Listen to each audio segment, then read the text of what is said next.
दोस्तों नमस्कार। आज हमारे साथ हैं मिशन 50 के सुपर टीचर रजनीश सर।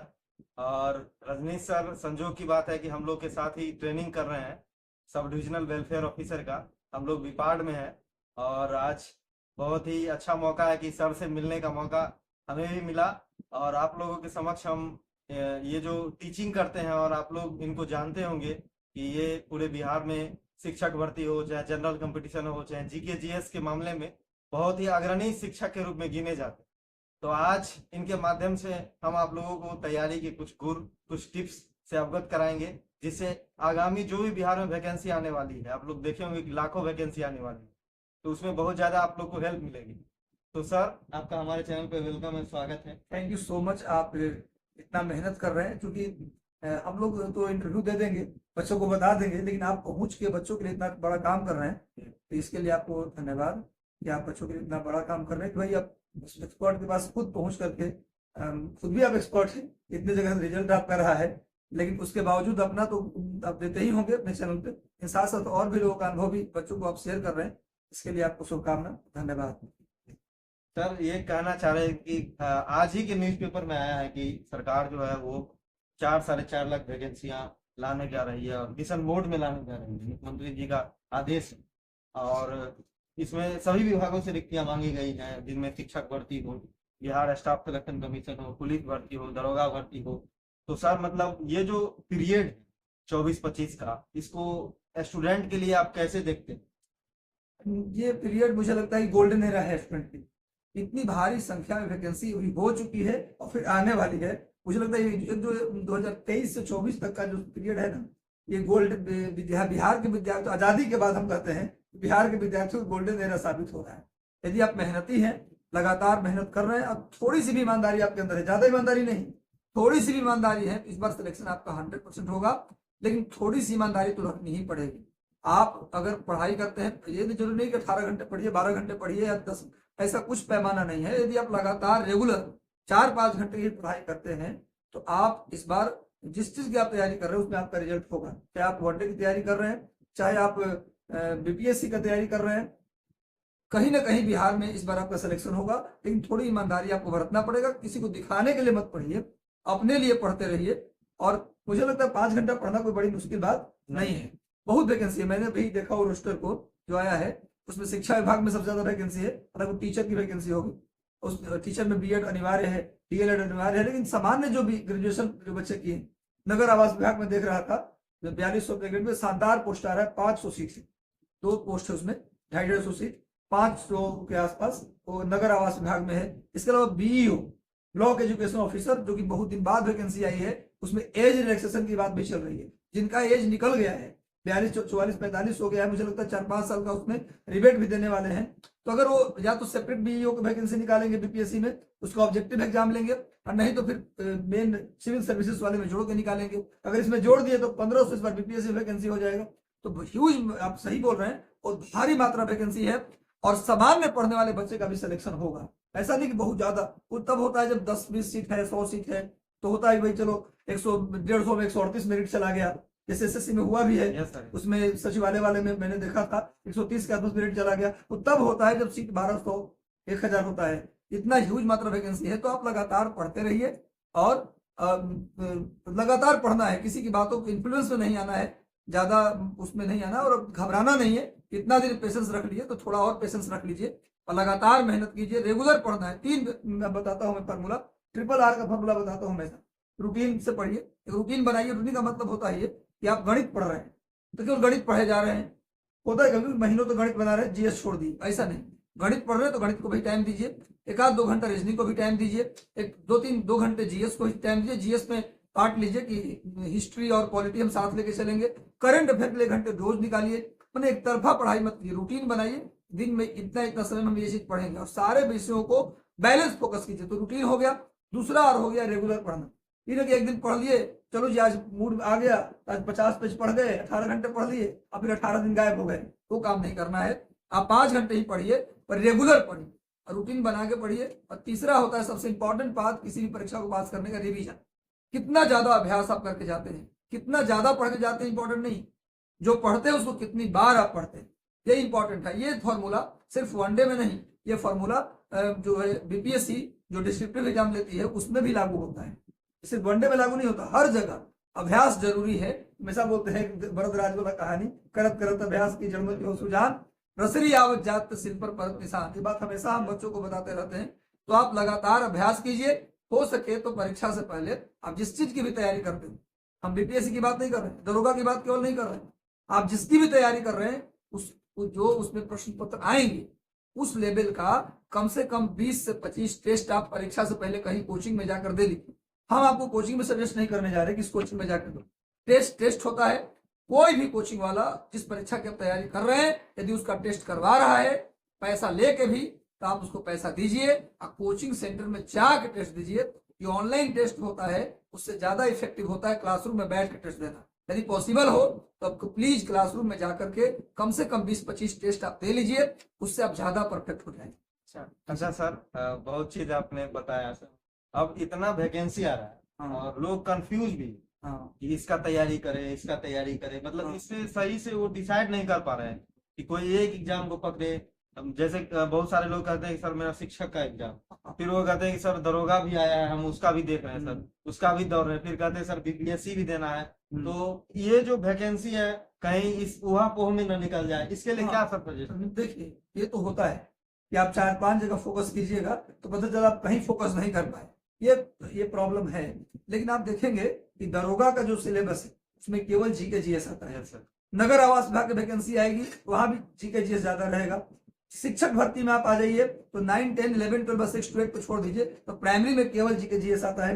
और जीके जीएस का जो सिलेबस है वो आप दरोगा देख लीजिए, आप बिहार एसएससी का जीके जीएस देख लीजिए, या फिर आप नगर आवास का देख लीजिए, जिस विभाग का जीके, या फिर बीपीएससी प्रीलिम का जीके जीएस देख लीजिए। हालांकि बीपीएससी प्रीलिम का स्टैंडर्ड अभी बढ़ा दिया गया थोड़ा सा, आप देखेंगे तो हिस्ट्री का लेवल नहीं बढ़ा है, केवल साइंस का लेवल बढ़ गया है, थोड़ा इकोनॉमिक्स का लेवल बढ़ा दिया है। पहले इकोनॉमिक्स बजट से आता था, अब थोड़ा सा ट्रेडिशनल इकोनॉमी पूछने लगा है। लेकिन अगर देखेंगे आज भी बीपीएससी प्रीलिम का हालत, तो 150 क्वेश्चन में से आज भी 60 से 70-80 क्वेश्चन पहले ही वाले पैटर्न में पूछा जा रहा है। वैसा ही है कहने के लिए, और लोग आरोप लगा देते हैं कि अरे यार अब पुराना बीपीएससी नहीं रहा, ऐसा कई लोग सुनते हैं। लेकिन मैं रियलिटी बता रहा हूँ आज आपको कि 40-45 क्वेश्चन टफ आने लगे हैं, नो डाउट, में कोई संदेह नहीं है। 45 से 50 क्वेश्चन टफ है, लेकिन ये भी मान के चलिए कि 70 से 80 क्वेश्चन आसान है। जो पहले पूछा जाता था आज भी बीपीएससी प्रीलिम में वैसा ही क्वेश्चन पूछा जा रहा है, इस बात में भरोसा रखिए। तो जब सेम सिलेबस है जीके जीएस का, तो आप वनडे एग्जाम बिहार के जितने भी होने वाले हैं सब की तैयारी आप एक साथ कर सकते हैं, कहीं कोई दिक्कत नहीं, कहीं भी अंग्रेजी नहीं आना है ना। मैथमेटिक्स कहीं कहीं आ जाएगा, कहीं कहीं रीजनिंग आ जाएगा। तो मैथमेटिक्स अगर आपका मजबूत रहेगा तो बीपीएससी के मेंस में तो डीआई पूछा ही जाता है। जनरल मैथमेटिक्स तो सबको आना ही चाहिए, तो आप सबकी तैयारी करिए, मुझे उसमें कोई दिक्कत नहीं है। लेकिन बीपीएससी मेंस में थोड़ा सा सब्जेक्टिव हो जाता है, तो लिखने का अभ्यास होना चाहिए। यदि इस तरह की बात है तो कम से कम वनडे वाले में आप सब फॉर्म भरिए, सबकी परीक्षा दीजिए, मेरा राय है। अच्छा सर, वो तो करना भी चाहिए क्योंकि बेरोजगारी में तो वो जरूरी भी होता है। बिल्कुल, मैं तो राय दूंगा सबका फॉर्म भरे बच्चा। अच्छा तैयारी। अच्छा सर, आप जीके जीएस बहुत लंबे समय पढ़ाने का आपका अनुभव है, और लोग के पास सबसे ज्यादा कंफ्यूजन यही कि सबसे पहला कंफ्यूजन ये है कि जीके जीएस का सिलेबस का अंत नहीं है। दूसरा कंफ्यूजन ये है कि सर कौन सा बुक सोर्स का इस्तेमाल करें। तीसरा कंफ्यूजन ये है कि लोग बार बार भूल जाते हैं। कुछ लोग ऐसा मैसेज करते हैं कि सर हम याद नहीं करते हैं, पढ़ते हैं तो भूल जाते हैं। या फिर कुछ लोग ये कहते हैं कि सर मेरे लिए साइंस डिफिकल्ट हो जाता है, साइंस को अच्छे से नहीं कर पाते।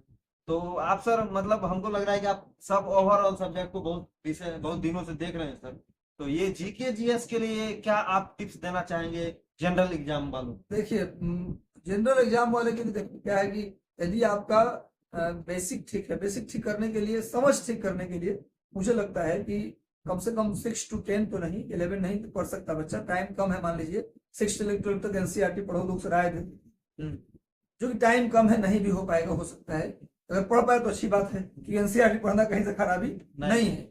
लेकिन अगर आप नहीं पढ़ पाए तो कम से कम 9वीं और 10वीं क्लास के जितने भी सब्जेक्ट हैं, history, geography, polity, economy, science, 9वीं 10वीं पूरा साइंस आ जाता है, 9वीं 10वीं मिला लीजिएगा तो कंप्लीट साइंस कवर हो जाता है। अगर आप हिस्ट्री में सर थोड़ा उसमें वर्ल्ड वाला सेक्शन है, तो हिस्ट्री में वर्ल्ड वाला सेक्शन से क्वेश्चन ही नहीं आता है, इसलिए तो वर्ल्ड वाला साथ छोड़ देंगे हम। देना। तो हिस्ट्री, ज्योग्राफी, पॉलिटी, इकोनॉमी, 9वीं 10वीं क्लास का आप अच्छे से पढ़ जाइए, एक बार नहीं 3 बार 4 बार पढ़ जाइए पूरी किताब को, तो आपको 6 से लेकर 12 तक पढ़ने की जरूरत नहीं पड़ेगा। पहली बात है। दूसरी बात है कि मॉडर्न जो जैसे आपने कहा वर्ल्ड हिस्ट्री, तो वर्ल्ड हिस्ट्री कहीं भी सिलेबस में हमारा नहीं है, तो वर्ल्ड हिस्ट्री जो 10वीं क्लास में वर्ल्ड हिस्ट्री है, उसको आपको 10वीं क्लास का जो हिस्ट्री है उसमें वर्ल्ड हिस्ट्री वाला पार्ट को हटा देना है, बाकी पढ़ लेना है। तो आप 9वीं 10वीं क्लास के एनसीईआरटी ले लीजिए, अब कम से कम 2 बार तो पढ़ ही जाइए, एक बार में एनसीईआरटी नहीं होता, दो बार कम से कम पढ़िए, हो सके 3 बार पढ़ जाइए। उसको पढ़ने के बाद आप कोई लूसेंट टाइप की किताब उठा लीजिए। लूसेंट धीरे धीरे इंप्रूव करते करते तो गागर में सागर हो गया है। शुरुआत में आज से 10 साल पहले लूसेंट देखते तो बहुत कम मैटर था, पर अब लूसेंट में सफिशिएंट मैटर, वो सारे प्रश्न जो नया नया पूछा उसको इंक्लूड करता जा रहा है। तो जो भी प्रीवियस ईयर का क्वेश्चन है वो सब टॉपिक लूसेंट में इंक्लूड कर रहा है, तो लूसेंट पढ़ेंगे तो कोई दिक्कत नहीं है।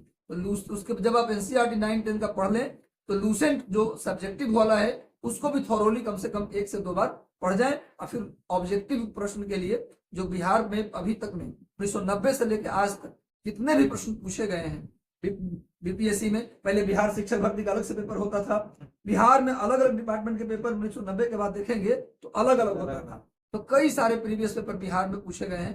तो आप जितना भी अभी तक भी 1990 से लेकर 2024 तक जितने भी पेपर हुए हैं, बीपीएससी, बिहार दरोगा, एक्साइज दरोगा, सचिवालय सहायक, प्राइमरी टीचर का पहले एग्जाम होता था, वो 1990 से 2024 तक के बिहार में हुए सारे पेपर को कम से कम 2 से 3 बार आप सॉल्व करें, रट्टा मार जाए, वहां से क्वेश्चन आए तो छूटेगा नहीं।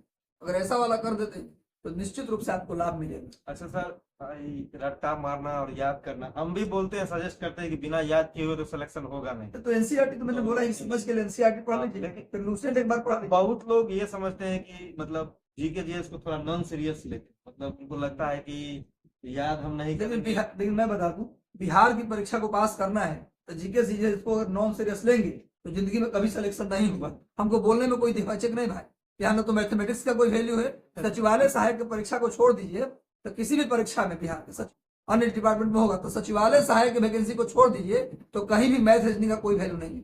10-12 क्वेश्चन इसे पूछेगा, उससे ज्यादा क्वेश्चन नहीं आएगा। दूसरी बात, इंग्लिश आता नहीं है, तो जीएस अगर नॉन सीरियस लेंगे कि मान लीजिए कि जो 25 में बेरोजगार मिलेंगे, 25 में रोजगार में चाहिए, तो जीके जिसको सीरियस लेना पड़ेगा। अच्छा सर, ये जीके जीएस जैसे एक बार कोई बच्चा पढ़ ले, तो उसको रिवीजन के लिए या जो गलत हो जाता है क्वेश्चन सेट वगैरह में, या स्कोर नहीं बढ़ पाता, एक स्कोर पे स्टैक रुक जाए, तो उसके लिए सर क्या करना चाहिए? अभी तो बताया मैंने कि जो आप गलती से गलती कर देते हैं, देखिए परीक्षा हॉल में जाते हैं तो जो प्रश्न आपका गलती होता है उसका गलती होने का 3 कारण, तो तीनों कारण मैं बता देता हूँ। या तो आप उस प्रश्न को, उस विषय को आप पढ़े ही नहीं, एकदम अननोन था विषय, वहां से क्वेश्चन आ गया इसलिए गलती हुआ। दूसरा गलती होता है कि आप उस विषय को एक बार पढ़े थे, रिवीजन नहीं किए थे, कंफ्यूजन में थे इसलिए गलती। और तीसरा होता है जल्दी में थे, इसलिए इतना आसान मान लिया क्वेश्चन को कि जल्दी में लगाना। जैसे मान लीजिए क्वेश्चन का एग्जांपल देता हूं कि भारत का प्राइम मेरिडियन कितना है, तो 82.5 डिग्री वेस्ट पहला ऑप्शन में है और दूसरा में 82.5 ईस्ट है। तो जल्दीबाजी में इतने खुश हो जाएंगे हम कि 82.5 वेस्ट मार के उछलते हुए आएंगे, भैया मैं तो एकदम जबरदस्त कर दिया पेपर। यहाँ जब आइएगा तो मित्रों ये क्या लगा दिया तुम, वेस्ट ईस्ट होगा तो वेस्ट लगा दिया। तो जल्दीबाजी में जब आप आंसर करते हैं, इसलिए 3 कारण से गलती होता है। या तो उस विषय को आप पढ़े नहीं है, दूसरा आप रिवीजन नहीं किए इसलिए कंफ्यूजन है कि ये होगा कि ये होगा, और तीसरा इतनी जल्दी में थे आप आसान समझ के कि आपका वो प्रश्न गलती हो गया। ये 3 कारण से गलती होता है। तो जब आप टेस्ट दे, मैंने बताया शुरुआत, किसी भी कोचिंग में जाकर परीक्षा से पहले उस पैटर्न पर 20 से 25 टेस्ट आप दे लेंगे तो जल्दी में जो आप गलती करते हो गलती नहीं होगा, आपका अभ्यास हो जाएगा पेपर देने का। डायरेक्ट हॉल में जाकर पेपर मत दीजिए। और दूसरा, आप जब पेपर दे के आए तो पेपर को फेंक मत दे, हो गया टेस्ट जी, उसको लेकर आए और देखिए कि कौन कौन सा प्रश्न गलती हुआ, किस कारण से गलती हुआ। बगल में क्वेश्चन घेरिए और लिखिए कि हम इस विषय को पढ़े नहीं थे इसलिए गलती हुआ, रिवीजन नहीं की थी इसलिए गलती नहीं हुआ। तो अगला टेस्ट देने से पहले जो जो चैप्टर से क्वेश्चन गलती हुआ है, आप लूसेंट से, एनसीईआरटी से, गूगल से, जहां से भी हो, उस टॉपिक को पूरा पढ़ लीजिए ताकि उस टॉपिक से अगर अगले टेस्ट में क्वेश्चन आए तो गलती न हो। फिर अगला टेस्ट दीजिए, फिर वैसे ही देखिए कौन कौन क्वेश्चन गलती हुआ है, फिर उन क्वेश्चंस को घेरिए और कारण निकालिए किस कारण से गलती हुआ है। अगर रिवीजन की कमी कारण गलती हुआ है तो रिवीजन कर लीजिए, नहीं पढ़े तो पढ़ लीजिए ताकि अगला टेस्ट में उस टॉपिक से क्वेश्चन आए तो गलती न हो। ऐसे करके 20-25 टेस्ट देते हैं तो निश्चित रूप से जीएस में आप टॉप करेंगे। अच्छा सर, सोर्स को लेके मेरा मानना सर ये है कि जो भी मार्केट में बुक है, जो स्टैंडर्ड बुक है, हम्म, उनमें लगभग 90% कंटेंट सेम ही रखता है। लेकिन कुछ लोग का ये है कि लूसेंट भी खरीद लिए, फिर क्राउन भी खरीद लिए, हाँ। महेश बनवाल खरीद लिए, मतलब बुक के पीछे थोड़ा सा ज्यादा अट्रैक्ट। और इससे क्या होता है कि उनका एक क्रम जो होता है पढ़ने का, 2 साल पहले लूसेंट को अच्छे से याद किए, फिर पता लगा नया वर्जन का कोई बुक आ गया, उसको ले लिए, और फिर कह रहे हैं कि मतलब मेरा ये कमजोर हो गया वो। यही तो यही सबसे इम्पोर्टेंट बात आपने पूछा, मतलब मेन क्वेश्चन आपने पूछा है, बहुत अच्छा क्वेश्चन है। जितना ज्यादा किताब रखेंगे आपका रिवीजन कम होगा। पता चला कि 10 पेज इसमें पढ़ लिए, 10 पेज उसमें पढ़, 10 पेज उसमें पढ़ लिए। कोई एक किताब रखिए, फंडामेंटल राइट आप पढ़ रहे हैं तो कहीं पर 7 थोड़ा ना हो जाएगा, फंडामेंटल 6 है तो 6 रहेगा भाई। हर किताब सेम है, एक आध 2 पॉइंट किसी में ज्यादा है, किसी में कम है, वो 2 पॉइंट के कारण आप फेल नहीं करने जा रहे हैं। Yes. मैं जो टेक्निक बताया हूं, ये टेक्निक फॉलो करते हैं, टेस्ट वाला टेक्निक, तो निश्चित रूप से पास होंगे। प्लीज आपसे रिक्वेस्ट है कि एक सोर्स फॉलो करें और उसको बार बार पढ़ें, है ना। मैं ये कहना चाहता हूँ, एक चीज और मैं बताना चाहता हूँ कि आप टारगेट लीजिए। जैसे सुबह जगते हैं तो आप टारगेट लीजिए कि 10 पेज को हमको 2 बार पढ़ जाना है, तभी उठेंगे पढ़ के। Yes, sir. थोड़ा सा धैर्य बनाइए, और धैर्य तब बनेगा जब मोबाइल फोन को आप अपने से साइलेंट नहीं जी, Silent. ऑफ करके सीधे दूर रखिए। क्योंकि बार बार आदमी पलटता है उसको, अब पलट के देखता है, एक बार किसी खास का मैसेज आया तो 1 घंटा लग जाएगा उसमें, और खास का मैसेज देखते उसमें नोटिफिकेशन आ गया रील का, तो फिर रील में 1 घंटा निकल जाएगा। सबसे बड़ा दुश्मन, मैं खुद भी उसके आदी हो चुका था। एक बार मुझे याद है कि मोबाइल में इतना फंस गया, बस मोबाइल का ही हो गया। कैसे 6 महीना निकला पता नहीं चला। इसलिए प्लीज 6 महीना भूल जाइए कि आपके जीवन में क्या हुआ था, नहीं हुआ था। कई लोग इसमें होते हैं, जैसे मान लीजिए कि उसने मुझे धोखा दे दिया, वो मुझको धोखा दे दी, हम बर्बाद हो गए। 5 साल का रिलेशनशिप था, खत्म हो गया। मैं यूथ को संबोधित कर रहा हूँ, इसलिए मैं जानता हूँ हर के लाइफ में होता है। मुझे मेरे साथ उसने ये किया। सब कुछ भूल जाइए, क्योंकि वैकेंसी रियल में आ रहा है, ये कोई हवाई वीडियो नहीं बन रहा है। हम भी देखेंगे 4 लाख नहीं आए तो 2.5 लाख आएगा, लेकिन वैकेंसी आएगी और निश्चित रूप से हर डिपार्टमेंट में आएगा। ये मौका है गुना लेने का। लेकिन आप मोबाइल फोन को त्याग दीजिए, अपने आप को कमरे में लॉक कर दीजिए। चाचा क्या बोलते थे, गांव के लोग क्या बोले हैं, कौन ताना मारा है, तुम कमजोर हो, तुम नहीं कर सकते, ऐसा होता है कि कहाँ तुम लगे हो। अभी सिपाही के वैकेंसी आ रहा है, इतना भारी मात्रा में भर देता फॉर्म लगा है बीपीएससी में, गांव वाले कह दे रहे हैं कि सिपाही वाला में काहे ना लाइन लग गया जी, है इतना वैकेंसी वाला सिपाही का लिए न लग रही लाइन में हो, तुरंत ताना मारते हैं। और उस ताना को हम दिल पे लेते हैं। एक्चुअली वो चाचा जिंदगी में कभी परीक्षा दिए नहीं है। दूसरा, वो चाचा है, वो कभी नहीं चाहेंगे कि आप कि बच्चा कभी सफल हो। वो टॉर्चर करके, प्रेशर करके आपकी पढ़ाई छुड़वाने को लगे हुए हैं। और तीसरी बात, अगर वो सही आप किराया दे भी रहे हैं, तू कैसे जान गए आपके बारे में कि आप नहीं कर सकते। अपने बारे में आप नहीं जानते हैं जी कि हम कर सकते हैं कि नहीं कर सकते हैं। अगर ये आप बोलेंगे कि सर आप नहीं कर सकते, कैसे जान के हम नहीं कर सकते हैं। आपके बारे में आपसे बेहतर कोई नहीं जानता। यदि कोई निगेटिव कमेंट आपके ऊपर करता है तो सबसे पहले उससे दूरी बनाइए। और दूरी नहीं बना सकते तो इस कान से सुनिए, इस कान से निकाल दीजिए। क्योंकि आप मेहनत करिएगा, निश्चित रूप से सफल होइएगा। क्योंकि हर इंसान के अंदर खूब पोटेंशियल होता है, वो कुछ भी कर सकता है। ठान ले, जिद पे आ जाए कि हम करके मानेंगे, तो कर लेना। जैसा कि सर कोई भी बच्चा से नहीं उतना टैलेंट रहता, सब मेहनत करके ही सीखता है, जो कंटिन्यू रहता है वही बढ़ता है। लेकिन फिर भी कुछ लोग वो सामाजिक परिवेश में रह के कुछ निगेटिविटी का शिकार हो जाते हैं। जैसा सर अभी आप बोल रहे थे, बहुत लोग तो ये भी कहते सुनते हैं कि जैसे पैसा का चर्चा बिहार में ज्यादा होता है कि पैसे पे नौकरी होता है। बहुत लोग जो है आपको इस तरह का कमेंट करेंगे जो कहीं ना कहीं आपको पढ़ाई से अलग आपको ले जाता है। उस स्थिति में जैसे कि सर आपने भी लगभग हजारों स्टूडेंट आपके अभी जॉब में सिलेक्टेड हैं, आपसे मिलने आते होंगे, तो आपको देख के लगता होगा कि उनका क्या बैकग्राउंड था और कहाँ गए। तो इस पर क्या सर? बहुत शानदार सवाल पूछा आपने। कई लोगों को भ्रम है कि अरे बिहार में नौकरी होना है, सब तो अथी हो जाता है, सेटिंग हो जाता है, क्या हो जाता है, सब अफवाह फैलाता है। लेकिन हमारे नजर में आज तक कुछ ऐसा बच्चा आया नहीं। और हजारों बच्चों को मैं जानता हूँ कि झोपड़ी में था, उसको खाने की औकात नहीं थी, और बेहतरीन ऑफिसर एसडीसी बना, डीएसपी बना, खाने की औकात नहीं थी, और डीवाईएसपी सेलेक्ट हुआ। तो कहां से ऐसा करवा लिया? ये कहीं ना कहीं भ्रम में मत पड़िए। पढ़ने वाले बच्चे का सिलेक्शन होता है। और मैं लाखों बच्चों को जानता हूँ, इसमें हो सकता है नीचे कमेंट में मुझे लोग कहे भी, गाली भी दे कि अरे आपको क्या पता है, कहे लोग। लेकिन सच्चाई मैं जानता हूँ कि मैं अभी तक मेरे नजर में कुछ ऐसा समझ में नहीं आया कहाँ से सब उड़ता है बात कि सब कुछ यहाँ पर वो हो जाता है। हम गरीब बच्चों को, ये ईमानदारी, ऐसा नहीं कि आप कैमरे के सामने बोल, ईमानदारी से मैं भी नाम जुड़वा दूंगा जी। मेरे कई स्टूडेंट हैं जिनको झोपड़ी में रहते थे, 60-62 में, 15-20 बच्चा हमारा है जो सीओ सेलेक्ट हुआ था, पैरामोड में उसको पढ़ाते थे, खाने का नहीं था। मैंने 4-4 लोग मिल के कमरे में रहते थे, माड़ भात खा के थे और बीपीएससी में 60-62 में सिलेक्शन लिए। तो एकदम ईमानदारी से परीक्षा भी हो रही है। यदि आप ईमानदारी से पढ़ेंगे तो सिलेक्शन होगा, और ईमानदारी से नहीं पढ़ेंगे तो यही सब बनावटी बातों को लेकर के चाय की दुकान पर गॉसिप करते मिलेंगे आप। और इसलिए थोड़ा सा चाय दुकान वाला जो आपका भीड़ है ना, उससे दूर हो जाएगी। तो वहां पर 90% जो बात होता है ना, बकवास होता है। किसी को कुछ पता नहीं होता और केवल बकवास बातें चलती रहती हैं, बिना कोई प्रूफ की बातें चलती रहती है सरकार के विषय में। ये जो बेहतर काम हो रहा है, सरकार भी बेहतर काम कर रही है। आप टाइम से परीक्षा हो रहा है, टाइम से रिजल्ट आ रहा है। तो जमाना था जब 8 साल पर रिजल्ट आता था बीपीएससी में, एसएससी +2 लेवल देखने की आप, अब वो जमाना गया। अब 1 साल में पढ़िए, 1 साल में रिजल्ट लीजिए और सिलेक्शन लेके शादी विवाह वाला परंपरा भी पूरा कीजिए। अच्छा सर, बहुत ही अच्छा लगा। आप बहुत ही, और सबसे पहले आपको बधाई, आप सिलेक्शन लिए। और सिलेक्शन क्या लिया, आप तो सिलेक्शन का लाइन लगा दिए। जब से आप पढ़ाई पे आए, सिलेक्शन परीक्षा देने लगे तो लगातार नौकरी का लाइन लगा दिए। वर्तमान में भी पीआरओ पद पे सेलेक्ट हैं और काफी अनुभवी व्यक्ति हो। बात 17 रैंक था, कितना सचिवालय में था? सचिवालय में 17 रैंक था। उससे पहले सब इंस्पेक्टर थे, उससे पहले रेलवे में जॉब किए, फिर सब इंस्पेक्टर हुए, सचिवालय शाखा में 17 रैंक लाए और उसके बाद बीपीएससी में पंचायती राज अधिकारी के रूप में सेलेक्ट हैं। और आगे मैं शुभकामना देता हूं कि आप, मुझे विश्वास है आपके मेहनत पर कि आगे आप एसडीसी ही बनिएगा और एज बचा तो आप, भगवान ने चाहा तो आईएएस भी बनिएगा। धन्यवाद, है ना?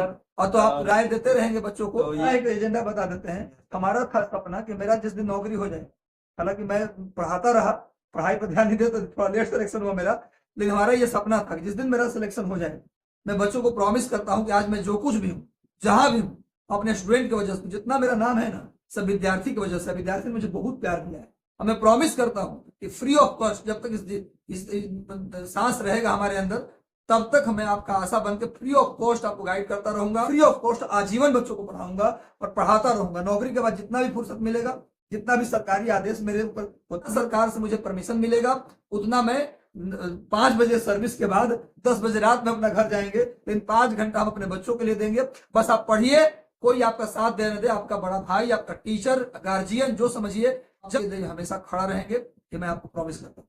जी सर, तो बहुत ही सकारात्मक ऊर्जा और बहुत ही सकारात्मक संदेश सर आपने दिया। हम उम्मीद करते हैं कि सर इसी तरह से आप स्टूडेंट के बीच में रहेंगे और भी आपको भी जहां भी लगेगा हम आपको खड़े हैं। यस सर, उसमें कोई प्रॉब्लम नहीं है। जब एकदम अधिकार पूर्वक आप मुझे बोल सकते हैं, यस सर, क्योंकि चैनल पे मैंने प्रॉमिस किया है। Yes sir, yes sir. तो आप सभी लोग सर से मिले और सर का कहना है कि आप अपने समय को, अपनी ऊर्जा को सही दिशा में लगाइए और ये साल आपके लिए जैसे गोल्डन ईयर है सर ने बोला आजादी के बाद, उसी तरह से आप अपनी बेरोजगारी और रहिए और अपने जीवन के सबसे बड़े लक्ष्य को प्राप्त कीजिए। और आप सभी को आज के वीडियो को देखने के लिए बहुत बहुत